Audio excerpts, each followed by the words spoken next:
Hello दोस्तों, and में आपका बहुत बहुत स्वागत है। तो जैसा कि आपको पता होगा कि रेलवे आरपीएफ के द्वारा आपका एग्जाम का डेट जो है ये बता दिया गया है कि डेट जो है आपका मार्च में एग्जाम होने वाला है। ठीक है, मार्च में। अब जो है टेंटेटिव ही है, लेकिन आपको जो है इसको रियल मान के चलना है, क्योंकि बहुत होगा तो कुछ दिन और इधर उधर कर सकते हैं, लेकिन आपको मान के चलना है कि आपका एग्जाम का डेट अब मार्च में ही है। ठीक है, और मुझे पूरा उम्मीद है कि मार्च में ही एग्जाम आपका हो जाएगा। तो इसको देखते हुए आपके पास कितना है, यहाँ पे 1 मंथ का और टाइम रह गया है। ठीक है, तो 1 मंथ में आपको सारे सिलेबस को कवर करना है।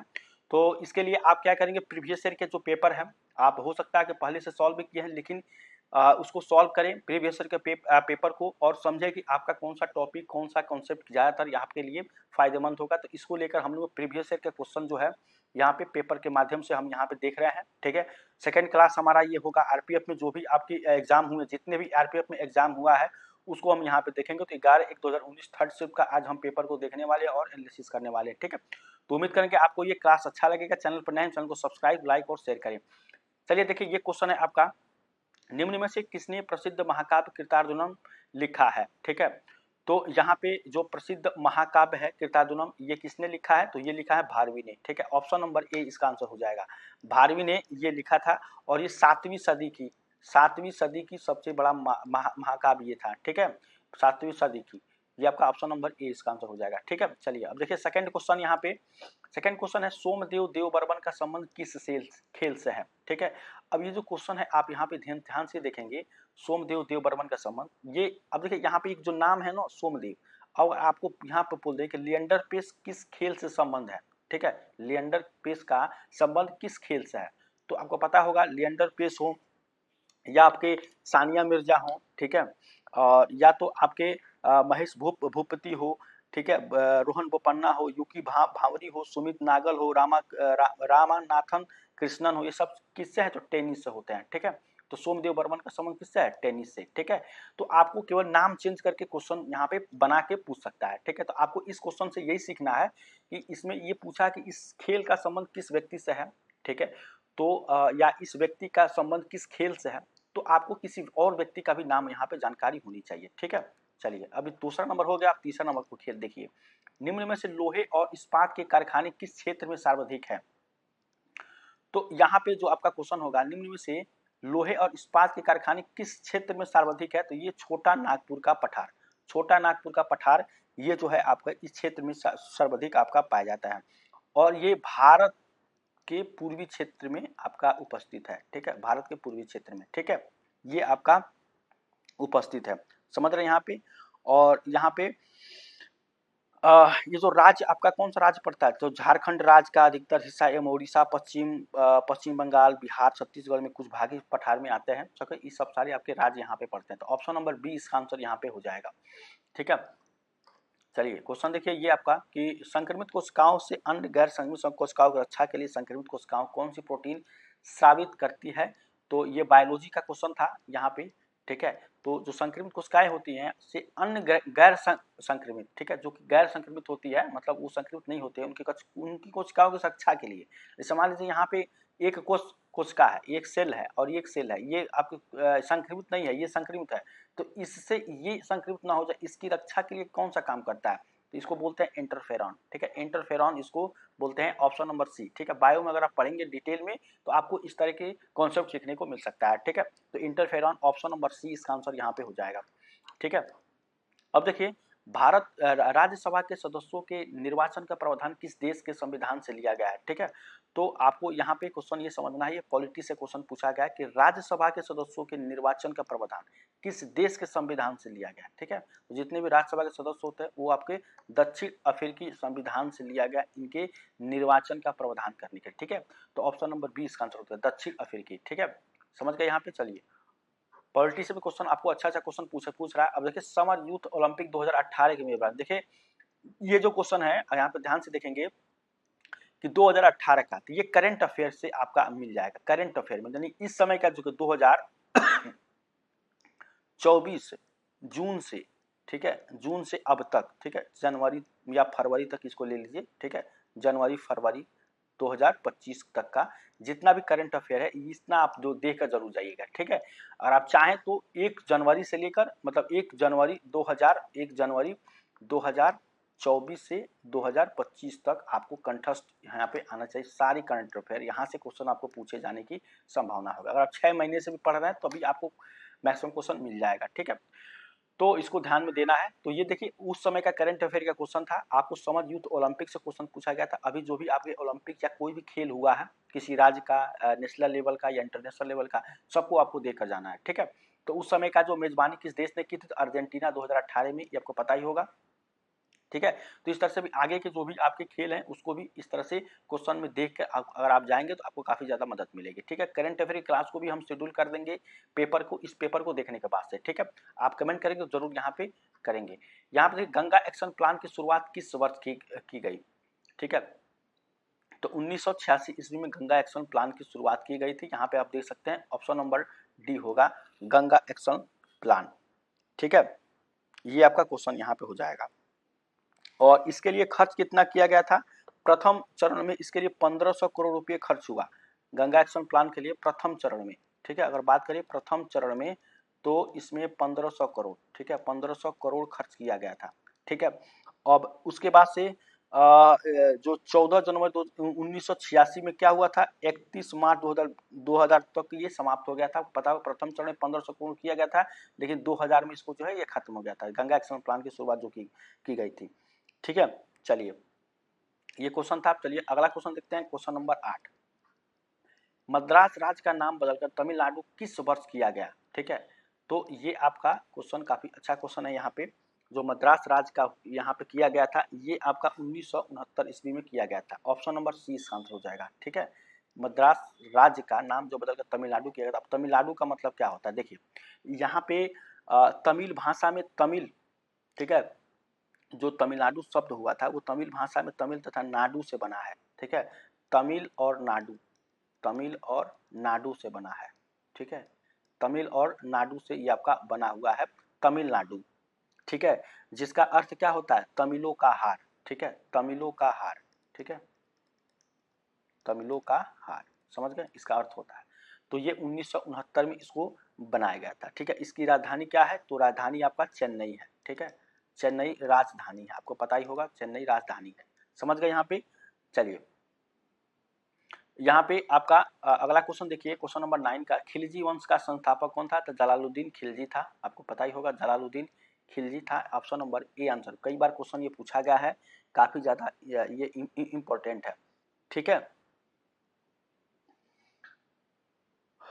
चलिए ऑप्शन नंबर ये ऑप्शन 9 का ये ऑप्शन नंबर ए। और 10 देखिए, क्वेश्चन नंबर 10, परागकणों की बाह्य परत एक्सिनिकी बनी होती है जो एक अत्यधिक प्रतिरोधी कार्बनिक पदार्थ है, ठीक है। ये क्वेश्चन समझ पा रहे हैं आप कि परागकणों की बाह्य परत जो होती है वो एक्सिनिकी की बनी होती है, ठीक है, जो एक अत्यधिक प्रतिरोधी कार्बनिक पदार्थ है। इसमें से आपको बतानी है, तो ऑप्शन नंबर सी हो जाएगा स्पेरोपोलेनिन, ठीक है, ऑप्शन नंबर सी। इसके बाद देखिए अगला क्वेश्चन, अगला क्वेश्चन देखिए, किस भारतीय आयोग की रिपोर्ट के आधार पर, भाषाई आधार पर, रिपोर्ट के आधार पर, भाषाई के आधार पर आंध्र प्रदेश के निर्माण के पश्चात अन्य क्षेत्रों में भी इस आधार पर विभाजन की मांग की गई। तो किस यहाँ पे सरकारी आयोग के हिसाब से, यहाँ पे क्वेश्चन समझ पा रहे हैं कि किस सरकारी आयोग की रिपोर्ट के आधार पर, भाषाई आधार पर आंध्र प्रदेश के निर्माण के पश्चात, जब आंध्र प्रदेश का निर्माण किया गया उसके पश्चात अन्य क्षेत्रों में भी इस आधार पर विभाजन की मांग बढ़ गई, ठीक है। तो ये फजल अली आयोग के यहाँ पे जो है आयोग के रिपोर्ट के आधार पर, ठीक है, फजल अली आयोग के रिपोर्ट के आधार पर इसको क्या विभाजन की मांग बढ़ गई थी और भी क्षेत्रों में, ठीक है।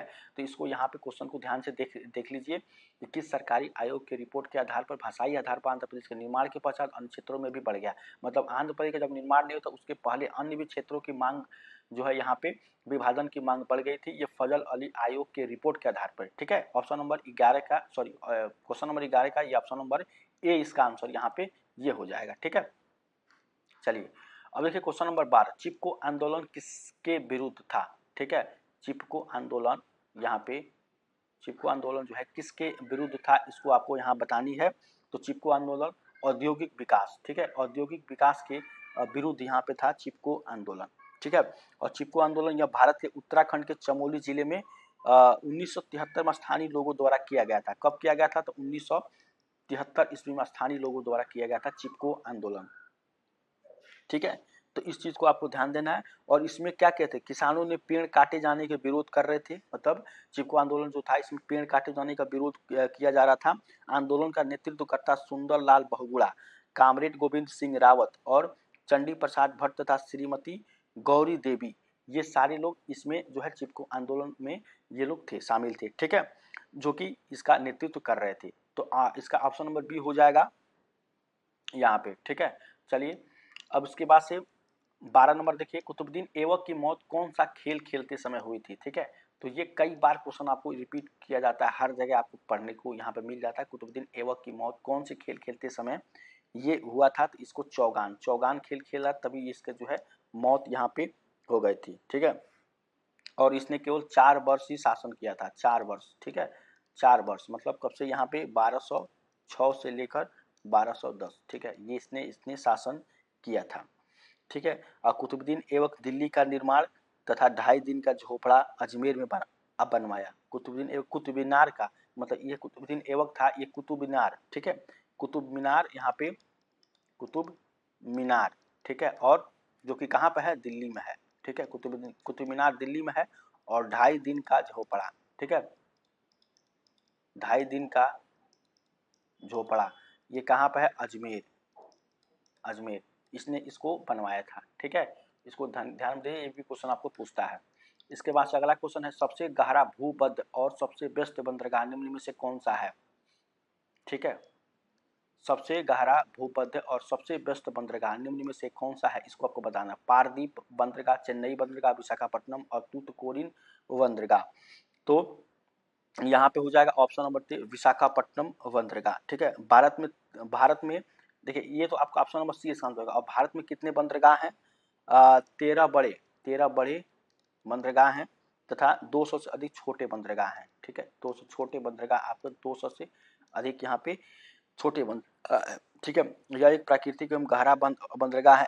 इसे डॉल्फिन नोज नामक पहाड़ी प्रकृति सुरक्षा प्रदान करती है, डॉल्फिन नोज, ठीक है, इसको ध्यान देना है। तो व्यस्त बंदरगाह में आपका विशाखापट्टनम बंदरगाह इसका आंसर यहाँ पे हो जाएगा, ठीक है।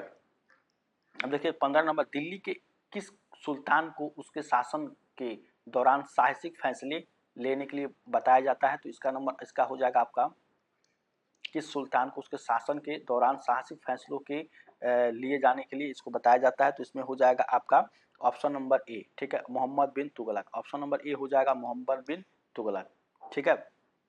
चलिए ऑप्शन नंबर ए हो जाएगा। ऑप्शन नंबर देखिए 16 नंबर देखिए, भारत में जीडीपी का निर्धारण किसके द्वारा किया जाता है, ठीक है। भारत में जीडीपी का निर्धारण किसके द्वारा किया जाता है, तो ये आपका हो जाएगा केंद्रीय सांख्यिकी कार्यालय। ऑप्शन नंबर ए हो जाएगा केंद्रीय सांख्यिकी कार्यालय द्वारा, ठीक है। ऑप्शन नंबर ए केंद्रीय सांख्यिकी। अब केंद्रीय सांख्यिकी संगठन जिसको होता है एससीओ उसको बोलते हैं, ठीक है, इसके द्वारा जो है यहाँ पे किया जाता है इसका निर्धारण। चलिए ये हो गया। 70 नंबर देखिए, 70 नंबर क्वेश्चन आपका, निम्न में से कौन सा एक मंदी के कारण दिखने वाला लक्षण नहीं है, इनमें से कौन सा है जो आपका मंदी के कारण जो है लक्षण नहीं दिखने वाला लक्षण नहीं है, इसको आपको बताना है यहाँ पे। ऑप्शन नंबर सी हो जाएगा मुद्रास्फीति में उछाल। मुद्रास्फीति में उछाल ये क्या होता है, ये आपका लक्षण नहीं है, मंदी के कारण इसमें से जो है दिखने वाला लक्षण नहीं है, इसको बताना। तो मुद्रास्फीति में उछाल ये एक लक्षण नहीं है, मंदी जो है मंदी के कारण, ठीक है, ये क्या हो जाएगा ऑप्शन नंबर सी। 18 देखिए, मंदिरों के स्थापत्य में गोपुरम का क्या अर्थ है, ठीक है, मंदिरों का स्थापत्य में गोपुरम का क्या अर्थ है, इसको आपको बताना है यहाँ पे गोपुरम। तो इसका आपका मतलब क्या है यहाँ पे, इसका अर्थ होता है द्वार, द्वार होता है गोपुरम, गोपुरम का मतलब होता है द्वार। दक्षिण भारत के अधिकांश मंदिरों में गोपुरम पाया जाता है, ठीक है, गोपुरम कहाँ पाया जाता है, दक्षिण भारत के जो भी मंदिर है आपके वहाँ पे क्या पाया जाता है, तो गोपुरम आपको ज्यादातर वहाँ पे पाया जाता है, ठीक है, इसका मतलब आपका द्वार होता है। दक्षिण भारत में निर्माण शैली द्रविड़ निर्माण शैली है, गोपुरम कला तमिल संगम युग से अनुप्रेरित है, ठीक है। तो इस तरह के बहुत सारे आपको क्वेश्चन पूछने जाने की संभावना बढ़ जाती है। देखिए 19 नंबर देखिए, यहाँ पे समान कानूनी अधिकारों के लिए आदेश जारी करने की शक्ति किस न्यायालय के पास होती है, ये देखिए यहाँ पे, तो ये आपका जो न्यायालय होती है ये होती है उच्च न्यायालय, ठीक है, तो ये आपका उच्च न्यायालय में होता है यहाँ पे। ऑप्शन नंबर सी इसका आंसर हो जाएगा जो कि पूछता समान कानून आदेश जारी करने की शक्ति उच्च न्यायालय के पास होती है। ठीक है, तो ये आपका लास्ट क्वेश्चन था। यहाँ पे थोड़ा सा क्वेश्चन आगे पीछे हो गया है, यहाँ पे देख रहे हैं। तो यहाँ पे ये आपका 19 क्वेश्चन यहाँ पे पूछा गया था। उम्मीद करते हैं आपको क्लास अच्छा लगेगा। चैनल पर नए हैं, चैनल को सब्सक्राइब, लाइक और शेयर जरूर करिएगा। ठीक है, मिलते हैं नेक्स्ट क्लास, तब तक थैंक यू सो मच।